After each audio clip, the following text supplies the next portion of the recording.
Thanks so much for joining us here on 9 News Plus. I'm here with 9 News Sports Director Rod Mackey after the Avalanche winning Game 1 by a 4-3 count in overtime, and what a game it was. Rod, your initial thoughts? Obviously, the Avalanche only needed 83 seconds in overtime to get the W, but your overall thoughts on Game 1? The thing that's crazy, you look at these guys, and they have absolutely dominated the Stanley Cup playoffs. I mean, they're 13-2, but they have 5 overtime games. They've won 4 of them. So, yes, they're dominating. They're clutch. That's what they are. They truly are. Because you take those 5 games going different directions, you don't know. They find ways to win, and they've been doing this really throughout the regular season too. What you saw in the regular season is they played with a million different lineups. They played with big leads. They came from behind more than any team in the NHL. They can win in so many ways, and we're seeing that now. And it was different. I don't know about you, but when they were going to overtime with the Lightning, I was way more concerned than the other 3 teams. I mean, because they went to overtime with the Predators, the Blues, and the Oilers, and you just had the feeling that they were a better team, and they are better than Tampa, but it's much closer now. They're up 1. It's 1 game. Tampa's been down a bunch. Tampa's been down. They've won 11 straight postseason series, being the back-to-back champs. 5 of those series they lost Game 1. So this thing is far from over. Excited, but not confident, not yet. Yeah, I mean, I guess you come away from that game last night and you think, kind of looking back on it, the Avs probably had to have it, considering Vasilevskiy lets in probably a couple of goals he normally doesn't in the first period. On the flip side of things, the Avalanche don't get a single goal from either Cale Makar or Nathan MacKinnon, which maybe is a bit of a positive sign. But they've done this before. They've won games with their stars. They've won games without their stars. MacKinnon got a hat trick. They lost that game.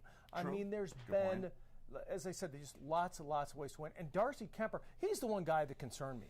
If I'm Jared Bednar, and he won't do it, I don't believe, but I'm putting Francouz in goal. Darcy didn't seem to be seeing it that well. I know they won, and he came up big at the end there, but I just think that there were times that he just, I don't know, Francouz has looked so good. Remember, they've each won, well now, Darcy's now won 7 games. They had each won 6. Darcy's now 7-2. Pavel Francouz is 6-0. I would make the switch at goal. He probably won't do it, but I just didn't think Darcy looked like Darcy. Well, that was my main question. The obvious big negative from last night is that Kuemper gives up 3 goals on 23 shots. Two were soft. Two were soft goals. One was really good. No one's stopping that. Patrick Waugh ain't stopping that. But two he should have stopped.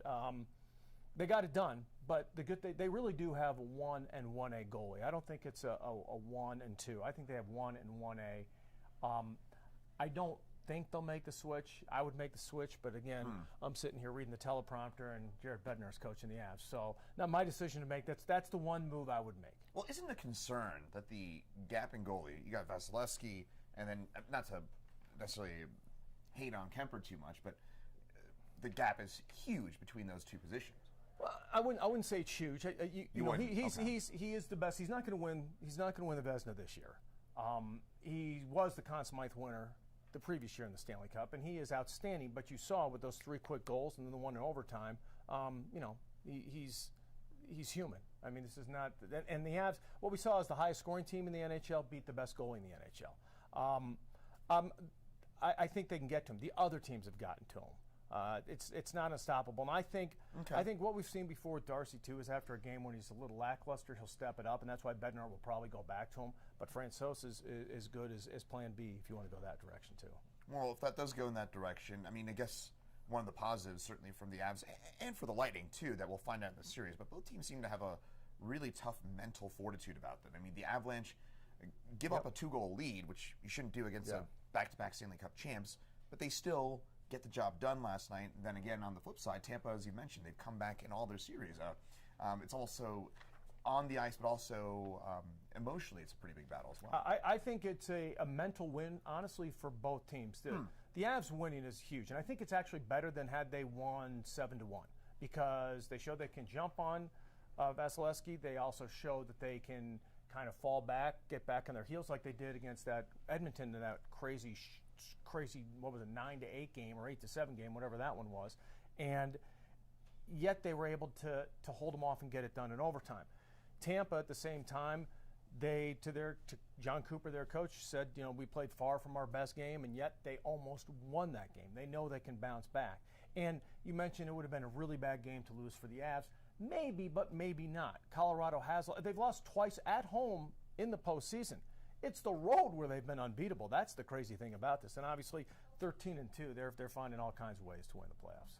Before we get to your prediction on Game 2, how important is Game 2? So, I mean that to say, obviously we all know it's important in best of 7, but if the Avs go up 2-0, how confident do you feel that they get it done at that point?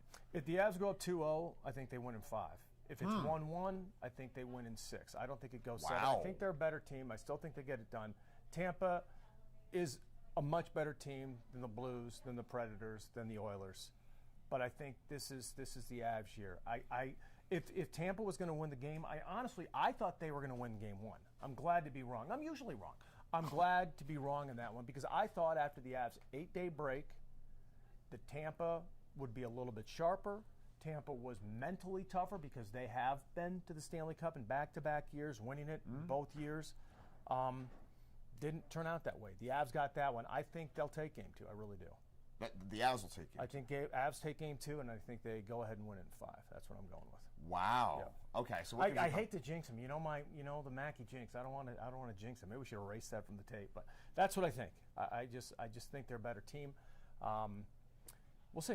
Is it part of your prediction there that you mentioned Kuemper's ability to bounce back after rough games? Do you think that's part of what's at play? I do. Here? The thing is, and I said Kuemper talking about how Tampa didn't play their best game. Well, the Avs didn't. They scored 3 goals like that, and then they didn't score in the second period. They didn't score in the third period. You're like, what's going on? And then less than 2 minutes of overtime, they get it done.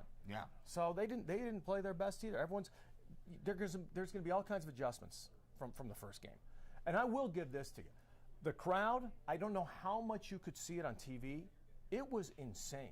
It was the only time I have heard a louder crowd is when Joe Sakic did this, gave the cup to Bork, and he raised it over his head after Game 7 against New Jersey back in 2001. That was the loudest I've ever heard that building. Besides that, last night was electric. The beginning was crazy after the captain's first goal to make it 1-0, and then, of course, the overtime. The place went nuts. It was so funny. Everyone's leaving, everyone's high-fiving. We're out there, out in the stands by then because we're getting ready to do our live shots. We're not in the press box, and it was just a ball. It is such a cool thing. It's been too long. 21 years is too long. This team is too good to have not come back and win it. So it was a special night, and I hope it just gets better from here. And well, if your prediction is on point, then we'll be having a parade here in a couple weeks. I think there'll be a parade. You think there'll be a parade? I think there'll be a parade. I hope there'll be a parade. 9 News Sports Director Rod Mackey. You heard it here first. Lock it in. I thought you were giving us your prediction. I think Tampa in 7. I really do. Okay. I know. Okay, I hope I you're wore an right. Avs jersey. I did the weather in Avs jersey yesterday. I'm a big fan. That's a big gap in goal. That's a big gap in goal. It's more fuel for them because you know what? All the national people, more national people were picking Tampa than Colorado. Colorado's been the overwhelming Stanley Cup favorites all season long. Once they got past that second round, I really think that was a big deal for them. I don't think they were playing the Blues. I think they were playing the second round.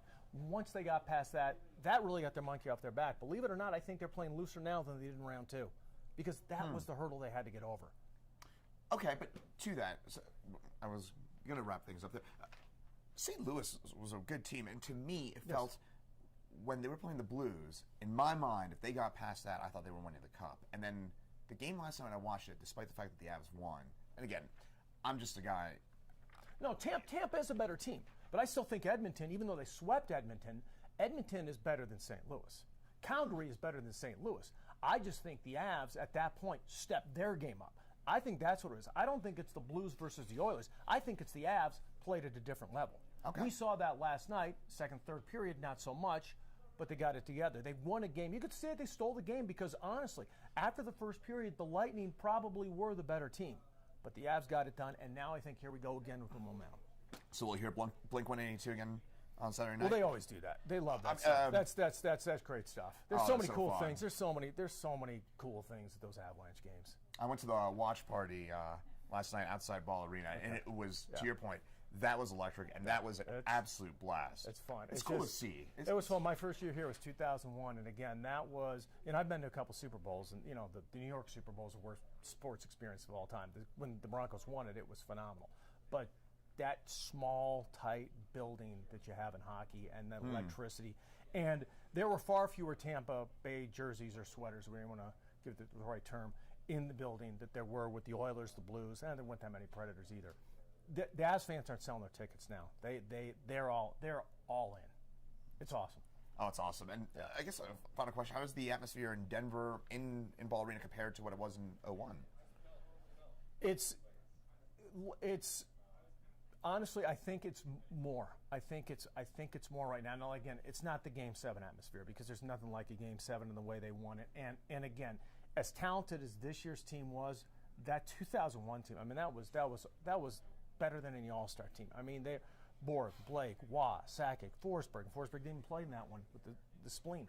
That team was one of the greatest teams of all time, and they still had to go 7 games to beat New Jersey. So we'll see what this does. But there's just very similar crowds. This one I think was a little bit more electric, but let's wait till Game 7 and then see what happens. All right. Let's hope there's not a Game 7, to be honest. Yeah. Oh, but at least it's here. At least it'd be here. Yep. And boy, that'd be something. On I think it'd be June the 28th. Yeah. 28th. Yeah. Game 2. Rod, you gave the prediction. Saturday, right. Talk about Saturday. Rod Mackey, 90s Sports Director. Thanks so much for joining us here on 90s Plus.